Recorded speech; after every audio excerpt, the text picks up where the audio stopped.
Thank you so much. So thank you all for joining us to hear from established environmental professionals. Fresh perspectives is part of this summit's theme. And, in this country, we have fresh leadership. We have new funding coming into the Delaware River Basin. And with the Delaware Estuary program, we have a fresh new start with our new comprehensive management plan. So there's a lot of opportunity and a lot of fresh perspectives. As we just heard from established environmental leaders about their perspectives on our progress and addressing past, present, and future challenges, but in keeping with the theme, we also really wanted to lend voice to the up and coming generation of professionals that will frankly replace us.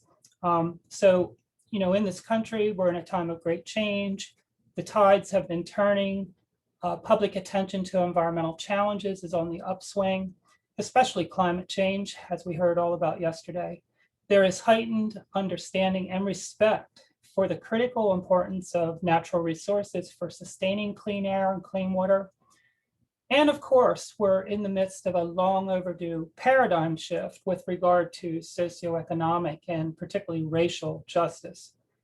So for this session, from the perspective of students and young professionals, what do they see as our greatest challenges and our greatest opportunities?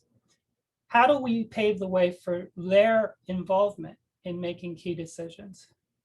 How do we include them and communities of color and Indigenous peoples more fairly? And what do the next 25 years look like in the Delaware Estuary and River Basin? So I'm delighted to introduce the moderator of this special panel, Korin Tangtrakul. Korin is the Sustainability Manager for the Sustainable Water Resource Engineering Lab at Drexel University. Korin has experience in geography, urban planning, green infrastructure, community engagement, and environmental activism. And her current focus of her work is really to advance community engaged research, to develop research opportunities at the nexus of climate change and green infrastructure. And she's working to advance Drexel's climate and sustainability programs, courses, and research through the creation of a new Office of Climate and Sustainability. And there's more about Korin's bio in the program. I don't want to take any more time away from the young voices. So please welcome Korin. Thank you, Danielle. And thank you so much for inviting me and the panelists to this discussion today. This session is going to be a little bit different than the one we just had. Smaller set of speakers. It's going to be a little bit more interactive and discussion based. I'm actually going to start with a poll. So Sarah, if you don't mind launching that poll, I wanted to get a sense of our audience here. Who's joining us, what sector you're in, where you are in your careers. There's some questions about the future and the challenges we face in the future. So I'm going to let that poll run for a little bit. We'll look at the results after our speaker. So today we're in this session, we're going to be talking about the future, what the next 25 years look like for the Delaware Estuary and the world. Who are the people that the future needs to include? What does the future hold for our natural resources and the people that live here? We're going to kick this session off with Dr. Michael Acquafreda. Dr. Acquafreda recently received his PhD in ecology and evolution from Rutgers University, where he studied sustainable aquaculture at the Haskin Shellfish Research Laboratory. His dissertation focused on ways that aquaculture opportunities can be expanded in the northeastern United States through ecologically sound diversification. Specifically, Michael studied Atlantic surf clam farming techniques, the surf clam's vulnerability and resilience to ocean warming, and bivalve polyculture. Additionally, Michael recently completed a John A. Noss Marine Policy Fellowship with the NOAA Ocean Acidification Program. During that fellowship, Michael integrated his aquaculture experience to advance domestic and international ocean acidification policy. So I'm going to pass the mic off to Michael to get us started. Good morning, everyone. Before I begin my presentation, I just want to quickly acknowledge that we're doing this a little bit differently. I was supposed to follow our other speaker, Sabira Mahmood. So I'm going to be talking about what through my experiences, what I kind of see as a way of supporting researchers who are studying climate change, specifically those that are working in the Delaware Estuary. And I think Sabira is also going to have some really good perspectives on this. So hopefully she's able to join us after I speak. So I'm going to actually turn my camera off and start sharing my screen now.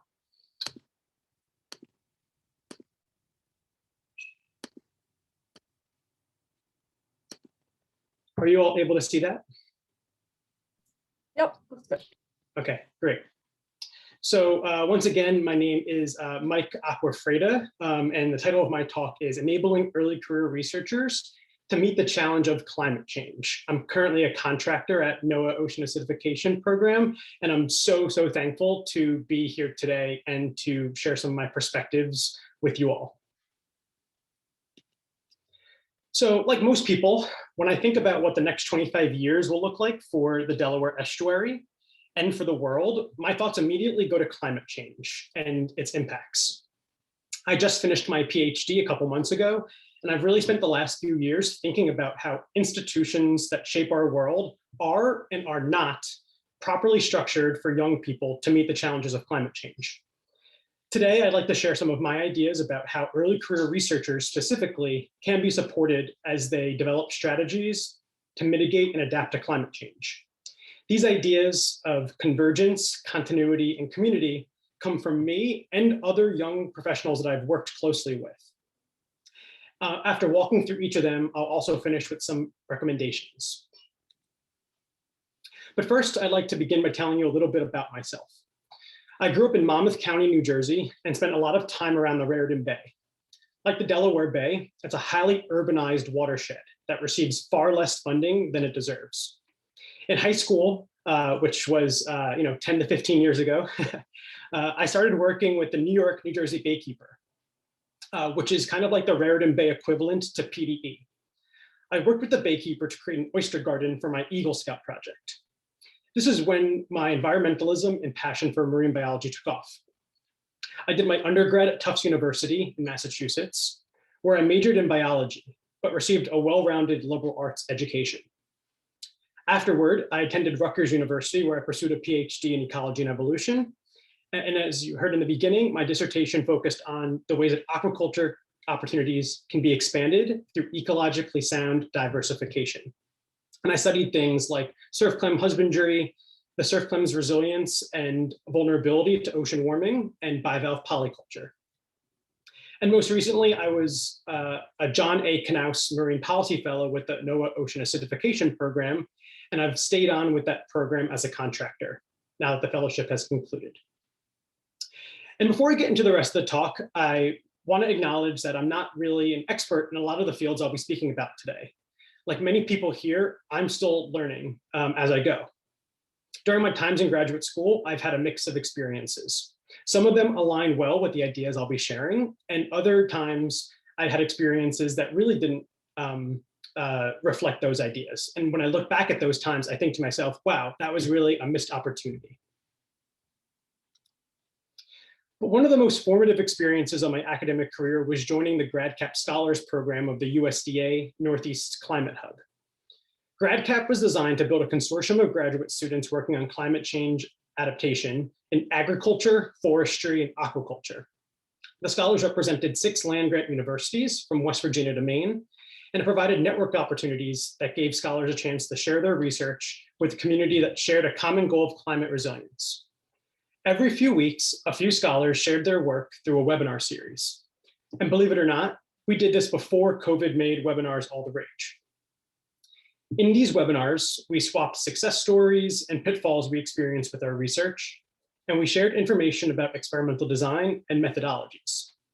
We also provided advice for communicating and connecting with stakeholders. And after spending a year virtually getting to know one another, we finally met in person. And we came together to synthesize our perspectives on how early career researchers like ourselves can be better supported. We formulated our ideas around 3 principles: convergence, continuity, and community. And these were ideas that already existed in the field. We simply synthesized them in an original way and provided our own perspectives, but we were by no means the originators of these concepts.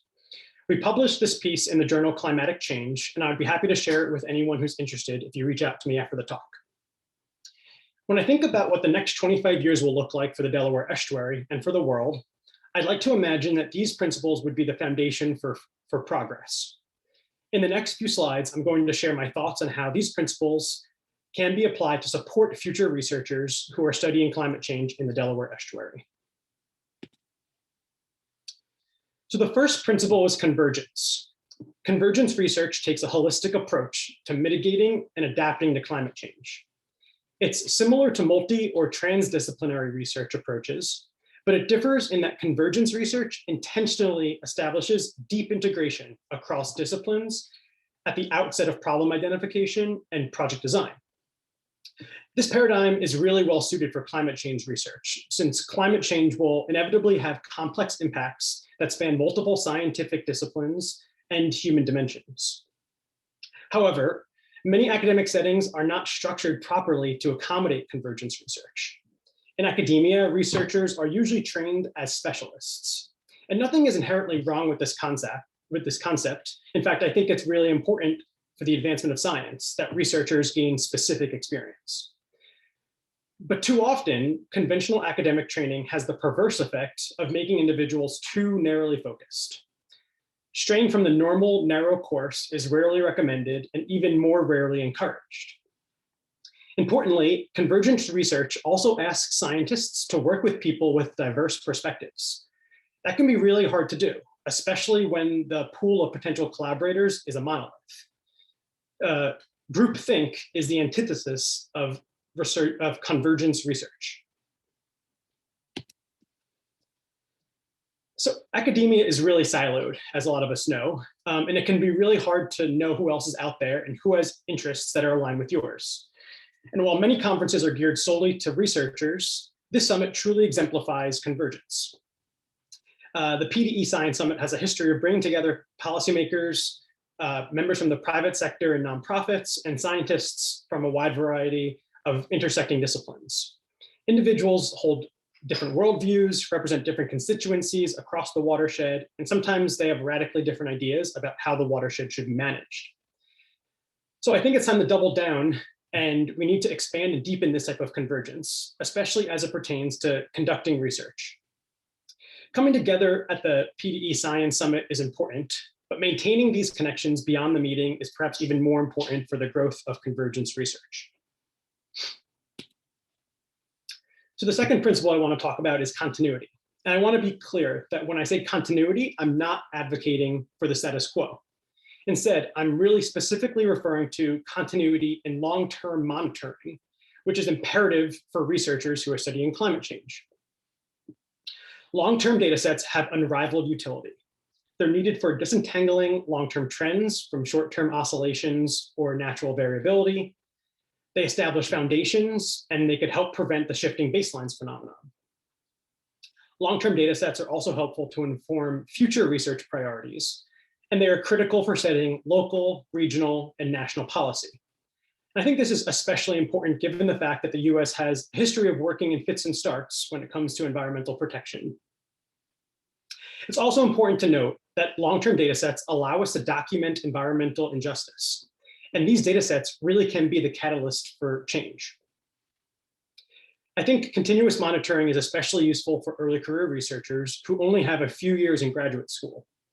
Beyond exploring data sets for trends, early career researchers can use long-term information to make short-term experiments even more impactful. While the continuity of existing long-term data sets is essential, the creation of new monitoring programs and data sets is also crucial for combating climate change. So beyond large-scale programs funded by the state and federal government, I think there is an opportunity to explore non-traditional sources of data that can be tapped into to increase fine-scale temporal and spatial sampling. Specifically, I'm thinking about working with industry and private citizens to expand our monitoring efforts. As much as scientists wish they could be in the field every day, they just can't. So partnerships are needed. So one example from the Delaware Estuary I'd like to highlight is from the Haskin Lab at Rutgers University. So the Delaware Bay oyster fishery is an excellent example of a continuous long-term data set that has influenced policy, industry, and research for decades. Troves of data have been collected on this fishery for nearly 70 years, and countless graduate students have benefited from this. So the last principle is community. To effectively build climate change resilience, early career researchers need community engagement and stakeholder participation.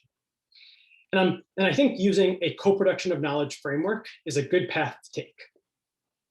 So co-production, which is also called participatory research, is a process by which stakeholders are involved in every stage of the scientific process, from conceptualization to execution to dissemination and use of findings. This style of conducting research is mutually beneficial. It provides scientists with access to local knowledge, it bolsters convergence research, and it ensures the research outputs meet the specific needs of stakeholders. Co-production can also address barriers to climate change progress, like political polarization, by promoting evidence-based decision-making. If a community is meaningfully involved in the research process, they may be more likely to trust the findings from the research. Building a community that's engaged in science requires time, coordination, resources, not to mention the skills of communication, facilitation, and interfacing across disciplines and cultures. So building scientists who are engaged in their community means that researchers need to be flexible, and that we need to encourage researchers to believe that the needs and the ideas of their co-producers are valuable. Many of these ideas are not highlighted or emphasized in graduate programs. And without a robust network and ties to the local community, it can be really challenging for early career researchers to conduct this style of research. Researchers also need to be challenged to work with non-obvious partners. Which partners are non-obvious to you may depend on your race and your class and also your own biases. In my little aquaculture world, that might mean thinking beyond farmers, considering food bank workers and users, people experiencing food insecurity, and people who work in seafood processing plants. The idea behind co-production is to end the practice of exploiting partners or merely tacking them on to the end of a proposal with 3% of the budget. Scientists from institutions with prestige and power should be especially cognizant of this when and if they decide to partner with communities that have been historically or recently exploited or excluded. I'm really fortunate because the Haskin Lab, where I conducted my dissertation research, has a long history of engaging with local communities. My aquaculture research depended on the input and assistance of shellfish farmers, and I had excellent mentors who facilitated introductions and conversations, and who helped me build out my network. I'm hopeful that these connections allowed me to produce research that was relevant and applicable for the farmers who shared their expertise with me. Personally, I think my PhD work qualified as adjacent to the co-production of knowledge framework. Although the Haskin Lab has deep-rooted community connections, the farmers with whom I worked did not co-design the project. However, they were actively involved and provided regular input. Essentially, this group should be applauded, but there's still more work to be done. So when I became a Knaus Fellow last year, I used my experiences to work with others at NOAA to produce a federal funding opportunity. And the aim of this was to really center the co-production of knowledge research. I worked with the Ocean Acidification Program, my Knaus Fellow hosts, as well as Sea Grant, who both sought to address impacts of multiple stressors on shellfish aquaculture. So if you wanted to apply for this funding opportunity, researchers and growers needed to be co-principal investigators, and they needed to show that they were going to be splitting resources equitably between the two. Their proposals needed to be crafted using a co-production of knowledge framework, and the outputs from the research needed to be practical solutions for the shellfish aquaculture industry. So this funding opportunity was well received by the community, which was really encouraging to me on a personal note. Overall, we received 60 letters of intent, and we will be making final decisions on the full proposals later this spring. So in the paper that I published with the GradCap scholars, we propose a few recommendations for supporting the principles of convergence, continuity, and community based on our own experiences. We found that formal trainings and structured opportunities were an excellent way to support early career researchers. Specifically, the structure of graduate programs can be shaken up. While generating specialists remains important, more attention needs to be devoted to broadening the perspectives of early career researchers so they feel empowered to address complex problems. And perhaps even more importantly, graduate programs also need to broaden the representation of people attending graduate programs and create an atmosphere of inclusivity. Grad programs should encourage students to take a more winding path through their coursework and require at least one committee member to be outside the student's principal field of focus. Grad programs can also codify curriculum changes so that all grad students gain familiarity with working with long-term data sets, training in the social sciences, and communication and facilitation. The academic incentive structure also needs to be disrupted. Instead of publications and the acquisition of grant funding being valued above all else, there needs to be more appreciation on other contributions that researchers can make, like community engagement, directly shaping policy, or developing applied tools and technologies. Again, there's nothing wrong with publications and the acquisition of grants in and of themselves, but the emphasis needs to be shifted. To accomplish this, it really is up to resource brokers to be open to shifting their funding structure to support convergence, the utilization and expansion of long-term data sets, and the co-production of knowledge. Encouragingly, this idea has already gained some traction with federal funding agencies. Beyond the USDA, who formulated the GradCap program, and the OAPC grant example I provided, the National Science Foundation recently called convergence research one of its 10 big ideas for future investment. Finally, mentorship is crucial for the success of early career researchers, and it's important to have a variety of mentors who offer diverse perspectives, both outside and inside academia. For instance, near-peer mentors are relatable and help students navigate the stresses of graduate school. They provide invaluable social-emotional support in addition to being sounding boards for the creative ideas or novel concepts that older academics may be less interested in entertaining. Senior scientists and outreach professionals, on the other hand, have broad networks, and their mentorship is key to successful co-production or convergence research. When they begin their studies, early career researchers are often outsiders in the communities that they want to work with. So these senior scientists can be a bridge to those communities, and also they could help create an inclusive environment and facilitate exchanges. So taken together, I think restructuring formal training, incentive structures, and mentorship can really be some of the tools we use to support a more diverse and a more communal research community in the Delaware Estuary.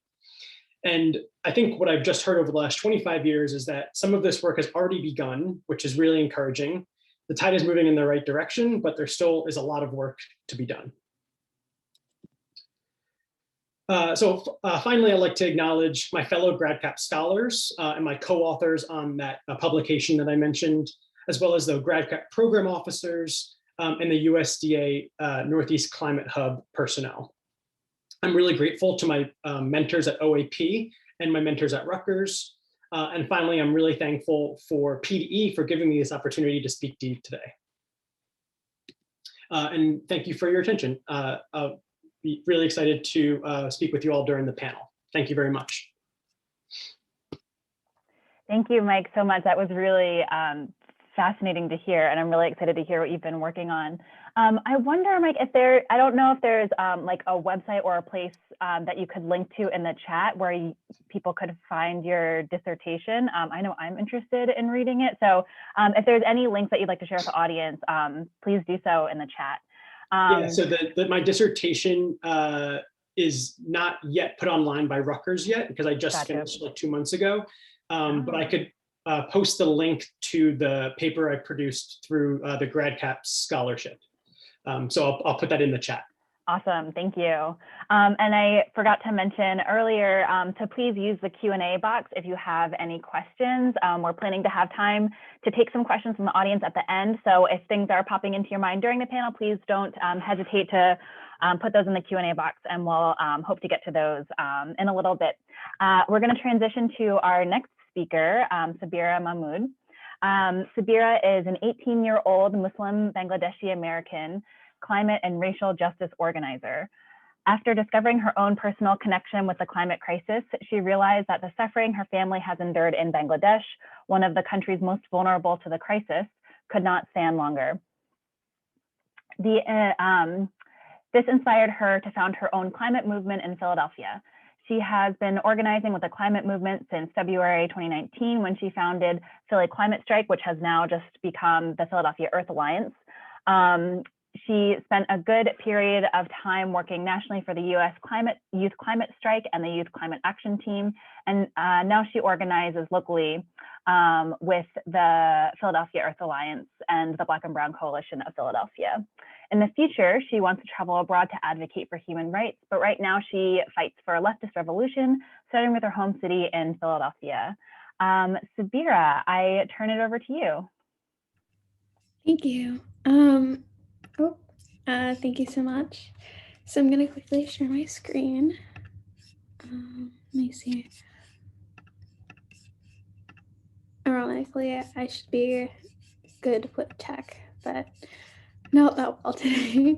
Okay, cool. Good. Can everyone see my screen? It looks great. Okay, great.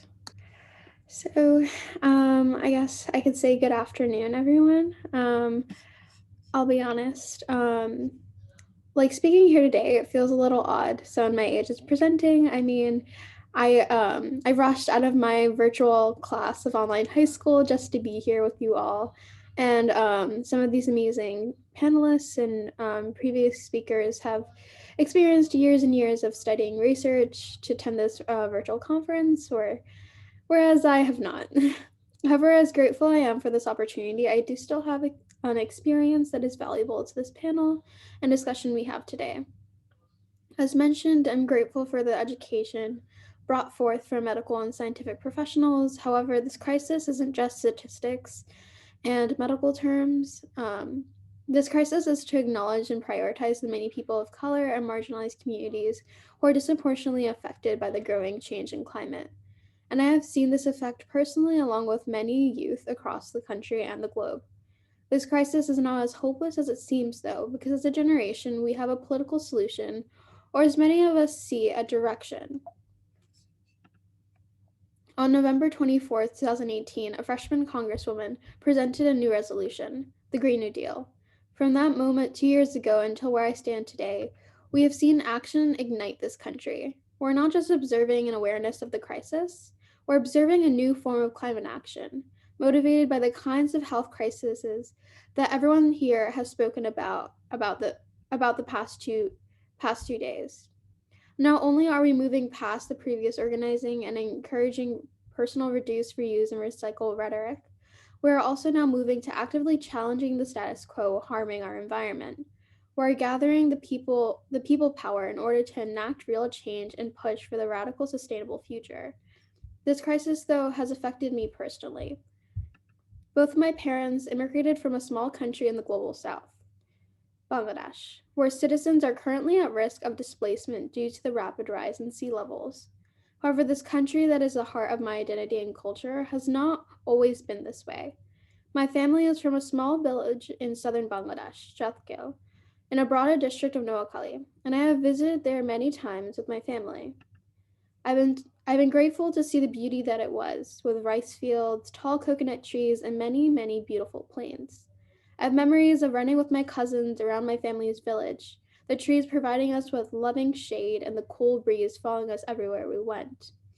Those days, this country where my family is from felt like a sanctuary and a plug away from the stress that is my usual schedule. However, due to the crisis, this sanctuary is now being put at risk. Bangladesh is currently facing a crisis where I fear my own safety and can no longer visit my home anymore. In the past 9 years, I have lost my own nephew due to a flood that took away his life at the early age of 6. Additionally, day by day, due to the terrible air pollution, my cousins are suffering from childhood cancer rates, which have claimed 3 of their lives. On the slide, you can see a Facebook post from my uncle, in which he captions it, "Living with dust, breathing is impossible. This is how life is going on. There is no assurance of freedom. These conditions in Bangladesh should not be normal, and my family should not be suffering from these preventable circumstances." These climate disasters, though, are not just shown in Bangladesh. They're gradually moving to my home here in Philadelphia. Day by day, I have noticed the terrible air quality that my fellow classmates and I have experienced daily when traveling through South Philadelphia to attend school when we went physically. One of my classmates almost lost his life my sophomore year due to an asthma attack in this area. You can even see in the graph above that Philadelphia is given an F on an air quality report conducted by the American Lung Association in 2019. And in June of last year, in June 2 years ago, the Philadelphia oil refinery PES exploded. This explosion loosed poisonous chemicals into the air and the ground and could have killed up to 2 million people. 2 million, including my friends who live in the area. These conditions should not exist in Bangladesh, nor Philadelphia, nor anywhere. But this crisis cannot be so pessimistic. There is still hope even though it doesn't look like it. From that day back in February of 2019, founding the youth climate movement in my city at the age of 16, to gradually shifting my work on a state and national level, I have seen the many, many critical ways our movement has shifted, changed, and grown.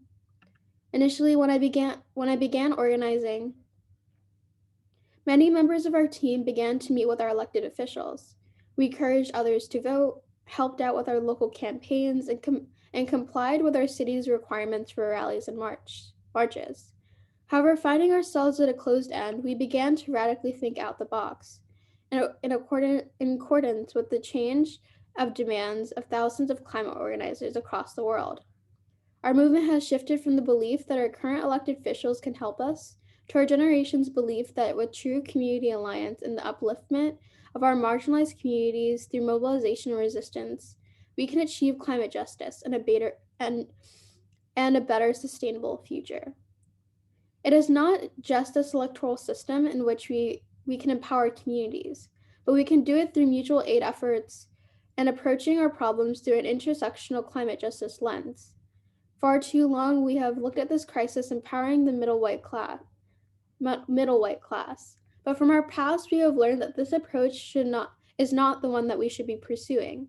Prioritizing the voices who have not been that have been marginalized and pushing the people who have never been offered a seat at the table to the front of the conversation is one of the most important parts of our mission towards climate justice. Although currently, due to the pandemic, community mobilization has been halted, most of our efforts have been to uplift the Black Lives Matter movement, currently affecting my city, Philadelphia, with the tragic murder of Walter Wallace Jr. We are still organizing for climate justice. However, for us, climate justice now includes affordable and secure housing, Medicare for all, racial justice, and so much more. To most people's and my own surprise, though, my fire and flame for climate justice organizing this summer burnt out. The burnt out I faced forced me to unwillingly separate myself from the movement in order to sustain my love and passion for organizing. And although during these uncertain times the climate crisis has not cared to stop or take a break, we as youth are now realizing that our fight for climate justice cannot be sustained only on the backs of our generation. As our elders, the youth call upon you to help us in many ways. A few tangible actions you can all implement are as follows. Advocate for climate action that affects our health and acknowledging the way that marginalized communities are impacted the worst. These actions can come in a variety, from in-person mobilizations, post-COVID of course, town halls, or anything else you can put your mind to. Offer guidance to youth organizations. When I worked on a national level with 2 major climate organizations, our leadership did not have the adults we needed to provide us with support. Reach out to climate groups near you and offer them adult counseling and advice. But also remember you are a guest in our space, so do not overpower our concerns as this is our safe space to organize. If time is something you can't offer, donate and create funds or grants we can apply to for our future projects. My last action though before I pass it off is that if anything sticks with you, remember to first help our local movements. While most of you might come from national organizations, in my time organizing nationally, statewide, and locally, I have found that local organizing is the organizing we want to support. So when you think about how you can integrate into youth climate spaces, support them and their work. View the work they are doing locally and support their efforts in any way they ask for.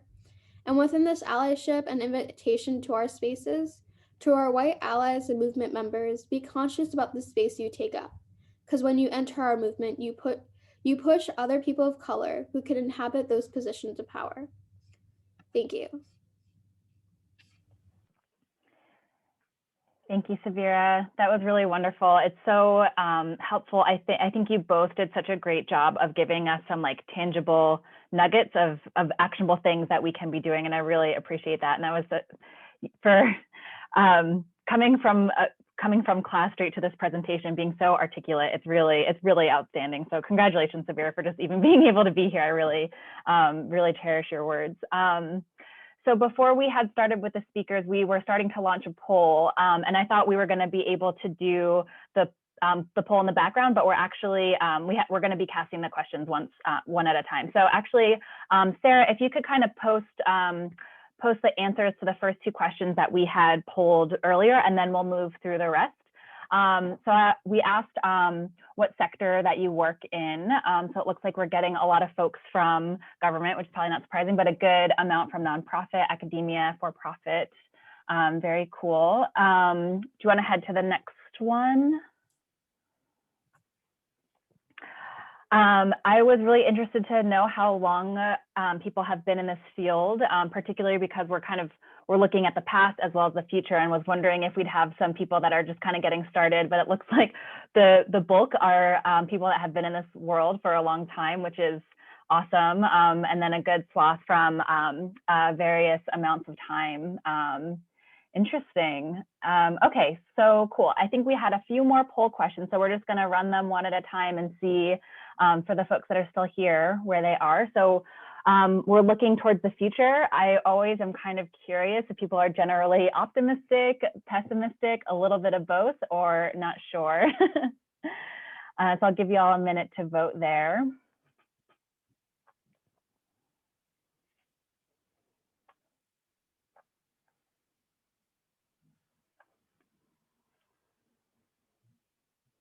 This is actually a question I'm going to ask Mike and Severa, so be ready.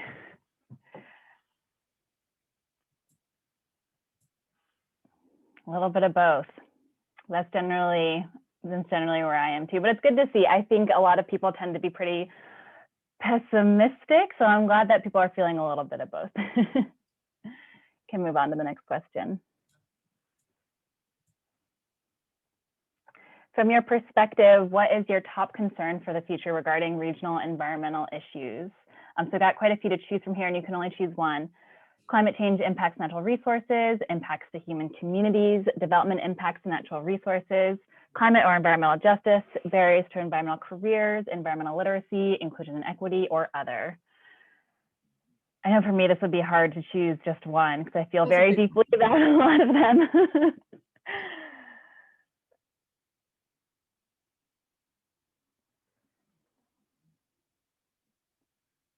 I think I just have to go with other because it's just too much. Too many, yeah. Mike, is there one that you would choose if you could choose one?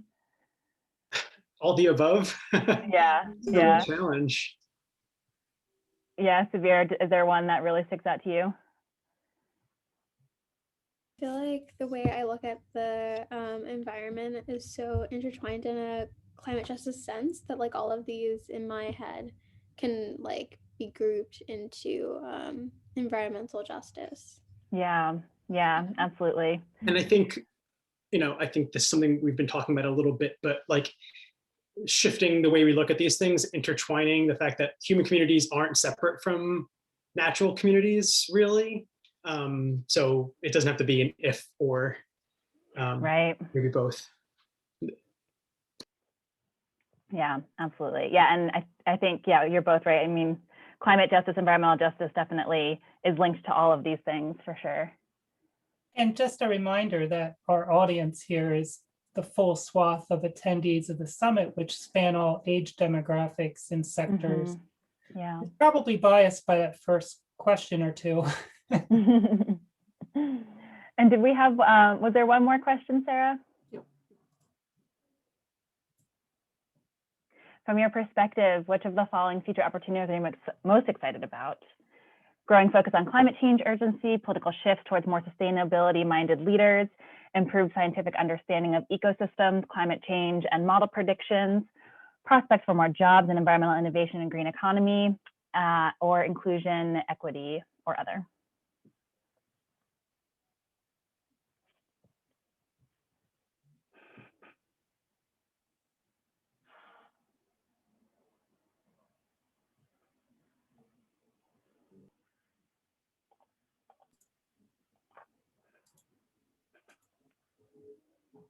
Looks like our winner, political shifts towards more sustainability-minded leaders.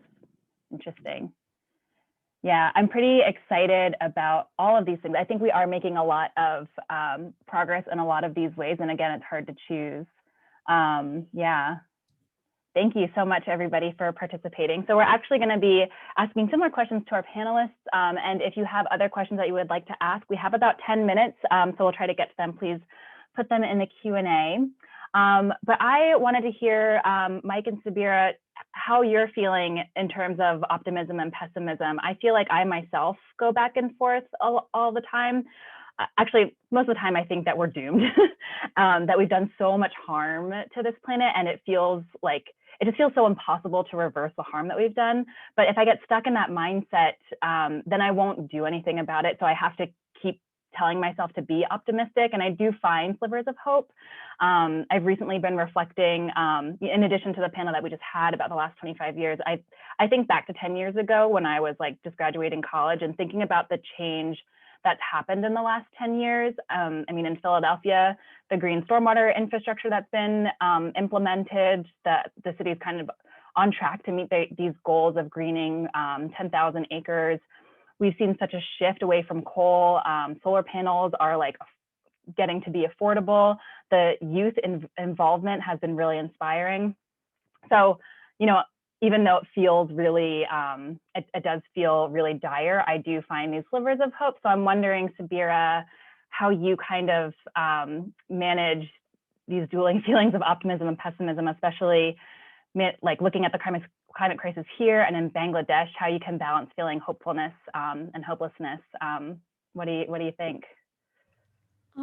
I feel like I'm definitely like in the middle, because sometimes like I see like good progression, and then I'm just like relieved for a moment, and then you think about like, okay, so we have this in like Philly, but then like what's happening in every other community, and like unless we have like an international like alliance to like move to a more sustainable future, like it's a very existential crisis when you think about it, because the global community, like the international community, is not as like, it's not as easy as we can imagine.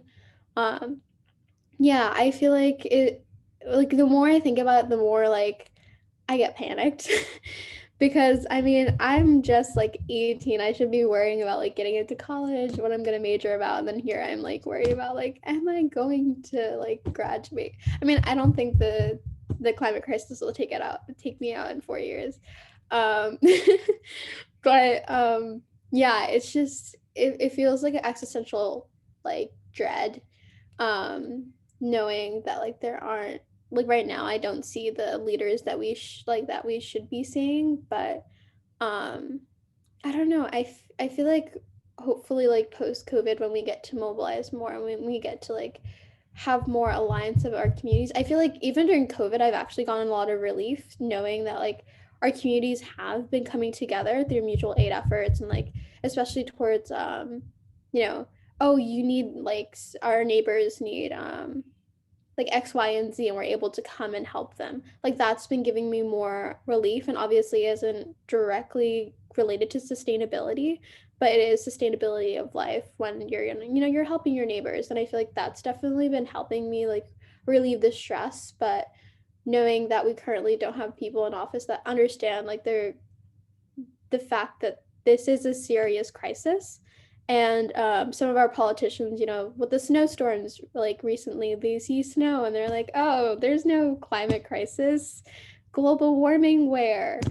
But knowing that we have a snowstorm and then like perfectly nice spring weather the next day is not normal. I remember my friend and I were just talking and we're just like, this is so scary. So I'm really all over the place in terms of that, but as a teenager, like we're still like processing everything else in our lives. But that doesn't make me feel like, oh, I can't organize, because organizing does give me a hope of being able to know like, okay, I can do something to make myself like, you know, feel part of the solution. And although like, yeah, like attending online city council like what is it, like their meetings doesn't do much, but like it does as much as I can. Like I can still like be there. Yeah, I'm kind of like speaking in circles, but yeah, it's difficult. That's like the best way of putting it. It's not really easy to process the emotions of like, oh, then we have the climate crisis, and then like, oh, we have a solution, but then we're in a pandemic, and Yeah. it's not easy to mobilize and be like do the same mobilization that you've known, because most of my organizing has been direct actions. And now like since I can't like march, I mean I could march in my city hall, but it would be like a health violation. Right. But yeah, I guess that's like my short answer. Yeah, absolutely. Mike, how do you kind of balance those dueling feelings of optimism, pessimism, of being hopeful and feeling a little hopeless? I think like the two of you, I really go back and forth between like, you know, bright, sunny optimism and thinking we're all doomed. Like you read some of the information about sea level rise, or the rate at which the climate is changing, and it's really scary, because I don't know if the velocity of our kind of human cultural social change is going to match the velocity of climate shifts. You know, if everyone had the enthusiasm, I think, of SWRE going to their town halls, I think we would see some of those shifts in the time span we need, but we need to get working in the next like 20 years, or, you know, like it's not even at the end of the century at this point. Like things, the technologies need to be in place in the next 10 to 20 years. And that's scary to me because I don't see us moving quite in that direction. But I do think that what I do to stay optimistic is yeah, think about what my small individual contribution is, and like act locally, think internationally, and you know, if we all elect leaders who are committed to this and support industries that are working towards this and make our own cultural shifts, we'll be moving in the right direction. But it also depends really on like where we're willing to devote the resources, and are we willing to really devote the resources and make sacrifices, because inevitably there will huge sacrifices will need to be made in order to mitigate climate change, let alone adapt. Absolutely. Just to note time, since we started a little bit late, we're going to go a little bit late. So sorry to run over. We'll wrap up by 12:40. I think we might just ask like a big question and let you both talk through it. I mean, I think, you know, as younger people, I don't know if I'm still considered young. I'm 32, but I was asked to moderate this Young Voices panel as a young-ish person. But I do feel like as a younger person, like we're looked to a lot. And SWRE, I'm sure I know you're feeling this immensely, like this pressure to like figure this out and have these solutions ready, but while also trying to figure out like, are we going to be able to survive in this future? And like, if we have like, can we have kids that are going to like have like prosperous lives? Like there's a lot, I think, for young people to process. And I think like climate anxiety and climate grief is under talked about in a lot of these contexts, because I don't know, there's so much pressure on young people to have the solutions while also processing these feelings, and I don't think that's very fair. So I just wanted to mention that, but to kind of pivot towards what you were talking about, Mike, with this, you're really like broadening your field, like you're really working in this interdisciplinary space of your research, and I cherish that. I was also kind of in this interdisciplinary space when I was in college and grad school, and I've never really focused in one area of expertise. I've kind of been a jack of all trades, and I'm trying to just like connect, trying to connect all these pieces together. And I think there's not enough people as those connectors. So I really appreciate the broadening of these disciplines. And to SWRE too, I feel like you're working at the intersection of so many different things, and I really appreciate the growing conversation around intersectionality. And the overlap between the climate crisis with racial justice, with gender equality, with healthcare. These aren't silos; they all are coming together, especially under this climate crisis. So I guess my question to both of you, like Mike, where do you see, who's kind of resisting that? Like, do you see this resistance to that growing interdisciplinarity? And to SWRE, how, like, do you also feel like there's a resistance to that intersectionality question? There was also a question in the chat or in the Q&A specifically to you, Mike, about what needs to be done to reduce the amount of people that leave academia mid-program. People leave due to the toxicity that exists in academia, and this attendee thinks that that's a huge problem. I don't know if that's tied to this question, but maybe if you want to think about that as well.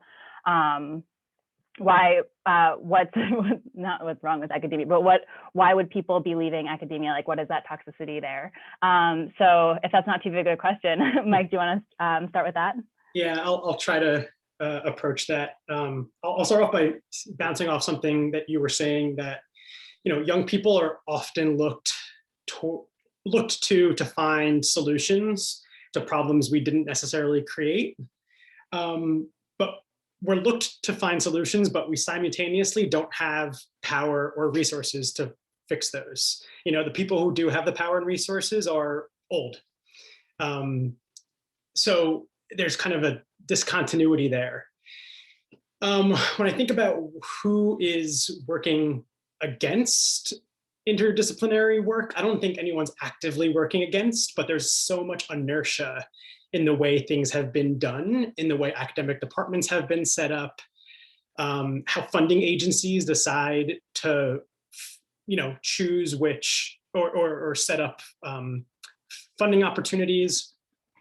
And I think it's really going to, I think change will follow the resources, or, when people decide, and I think it's easy to say, oh, departments or agencies, but those are made up of people. Those people have to make choices to fund types of research that are interdisciplinary, and in funding calls or in university startup packages, or directed funds through the university, that to prioritize this interdisciplinary type work. And then this last question of what can be done to end some of this toxicity In academia, I think it kind of depends on which phase we're talking about. So if it's for students, I think it's really all about, or at least in my experience, it was about like support structures. So I was really fortunate to have a pretty closely knit community. So, I did all my work 2 hours away from main campus, but I still really felt close to all of my colleagues who were on main campus. And if I didn't have that support system, I don't think I would have lasted in graduate school, just because the stresses are so high. If you're an early faculty member, I don't have much experience in that realm yet, but I've got to imagine there's ways that, again, like mentorship and also kind of the incentive structure of what leads to upward mobility in academia, and also kind of actively broadening participation, like actively thinking about, okay, does our department reflect the communities that we are hoping to work with and work for? And if not, then actively making choices about hiring to reflect those things. Awesome. Sabira, what about you? Where do you, I think of the intersectionality of the climate crisis as something that can really bring a lot of people in, but do you feel and see resistance to that framework? Yeah, I do. I mean, I have a lot of experience in being like in predominantly white spaces, and I've definitely felt like the negative impacts of it. Often it leaves like people of color ostracized, or people with my stories, because I vividly remember one time I was at like a meeting of this different local group, and they were like all sharing the reasons why like they care about the climate and everything, and a lot of people were just talking about like, oh, I saw this thing on Instagram, or oh, like save the bears, like something that like doesn't have, I mean, obviously, like I'm not saying they didn't have emotional attachment, but it wasn't like my story. And then I went last, and I remember like talking about, oh yeah, my family like has died at the hands of like the climate crisis and like X, Y, and Z. And it just felt like extremely terrible to be like singled out and be like, oh, like, you have much more to risk to the climate crisis. And it's not just like people who have family abroad, but if you talk to like a Black student in South Philadelphia, like that's their reality. And a lot of climate spaces, especially even in Philadelphia, failed to recognize like, okay, we need to bring these people in the conversation and we need to put them at the forefront. But instead they find it very easy to like advocate on behalf of the people instead of advocating with the people. And I think the resistance is just because, I guess in a way there is like a white savior perspective where like they're kind of like, okay, like, yeah, you have all this burden, but let's just do this for you. And they think they know best, but in reality, it's kind of like, oh, you can't really be an ally to the community if you don't even know what they need. Because sure, like obviously they want the power plants out of their communities, but like how do they want it out? What do they want that facility to look like once it's no longer in use? What do they actually need right now? Do they actually need this facility, or do they need something else? And so that's like the problem with a lot of these sustainable projects. They barely include us. I mean, in my community, I live in a very predominantly white community, and thankfully we have like sustainable alternatives. Sometimes like we have like recycling bins and trash cans. Like I'm talking about that, but that's just the bare minimum. And there's some communities in Philly that don't even have trash cans lying around. So when you're holding like plastic waste or just like a chips bag, you can't even put it anywhere other than the floor. And like I have these stuff in my community, but when I go like some south, like west, because I live in West Philly, those don't exist. And that's like kind of the problem. I think that's the biggest barrier towards like achieving a true intersectional like movement, because a lot of people just they find it the extra mile, but the thing is that the extra mile is a necessity at this point. Because if you don't bring in Indigenous people, and one thing that's important to climate justice is Indigenous sovereignty. And if you don't bring in the people who are Indigenous to the land, then what are you doing, you know? Which is kind of like a harsh way of saying it, but in reality, like it is their land, and we all are inhabitants of like something that is rightfully theirs. And I know like even in Philly, like we don't, I base a lot of my work in Philly just because, you know, like it is where I am right now. It is where I do most of my organizing, but we don't like include those people. And it relates to any other place. If you're not including the people, like the Black and brown people who are suffering at the hands of like not being included at the table, then you're not really advocating in the way you are. Or even bringing people who are not a part of that like city, or people who've only been there for 8 years, and compared to someone who's lived there for ages, you're not bringing them in. Well, not you're not. I don't know if I worded that right.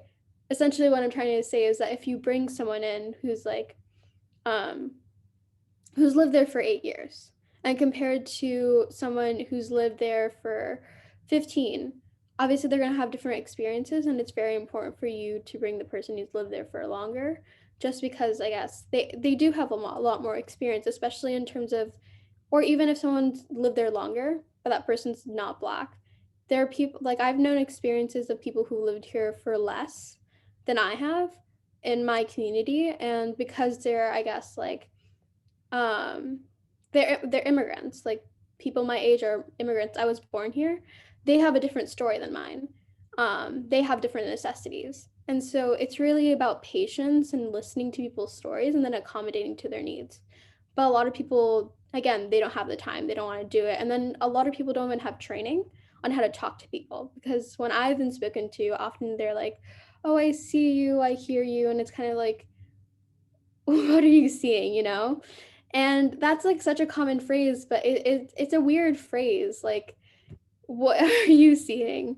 But I feel like even in spaces, hopefully like after the summit, like everyone can make a training for it to be also led by people of that community on how to properly address people who have different stories.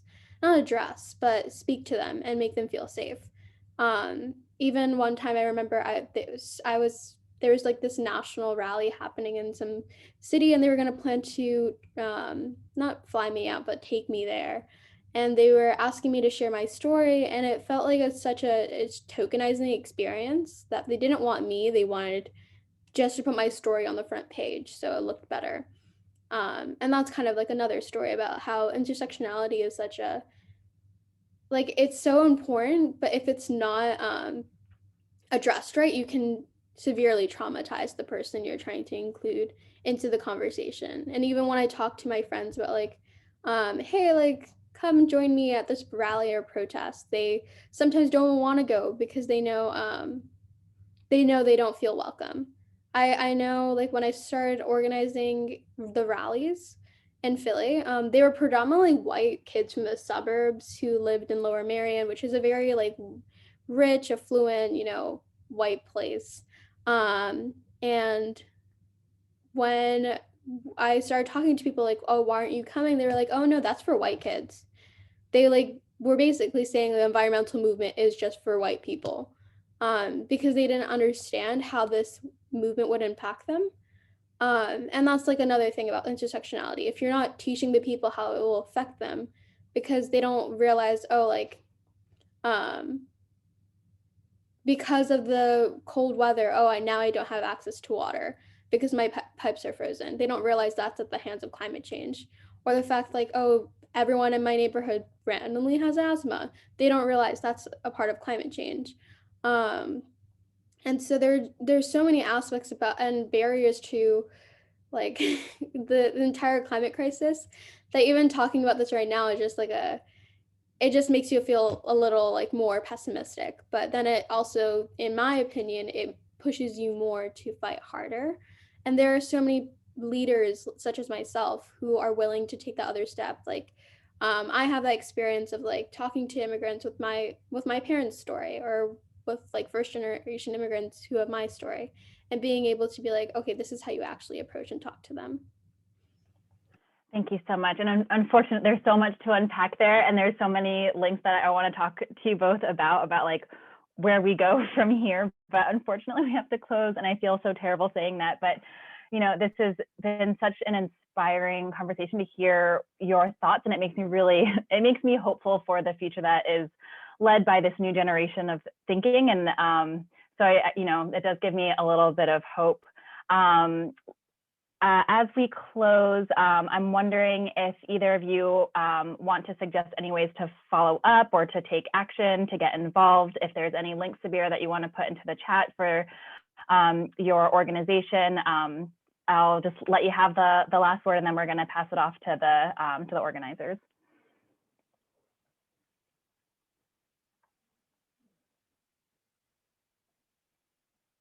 So we don't have a website for my group, just because we just relaunched, so we're changing up everything. But you can just Google Philadelphia Earth Alliance or Philadelphia Earth Alliance, and you'll find it. I don't work with an international group, a national group anymore. So I don't have any groups, like any national groups that I could redirect you to. But if you would like to find a group near you, I'm willing to just like put my email in the chat, and you can just email me and let me know where you are, and I could definitely find a group that you could I found the support. Philly Earth Alliance Facebook page. Is that a good place to start? Yeah, I just put in the chat, Sarah. Yeah. Awesome. Yeah, I was just going to add that if your Instagram link is also in the program on SCED, and Michael, your contact information, I believe, is in the SCED, on the program. Like Korin said, my mind is tripping over itself with ideas and questions, and I hope the other attendees are also feeling similarly inspired and motivated to try to do what we can to support, whether that's, as you said, involvement would be ideal, but if nothing else, maybe donations, anything we can do to support. I want to thank Korin, I want to thank Sabira, and I want to thank Mike for your time and energy and trying to give us all of these great ideas. And, the young voices, lending voice to the young generation was our goal. And I wish we had a lot more time to dive deeper and unpack, as Korin said. But we do need to allow time for people to eat before we resume at 1:30. Thank you again. And I'm just looking at the over 100 people that are still on. So we're just going to all applaud and wrap up. So thank you again. Thank Sarah? you, everyone. Next session starts at 1. We look forward to seeing you all there. My bad. Yeah. Thank you, everybody. Bye-bye.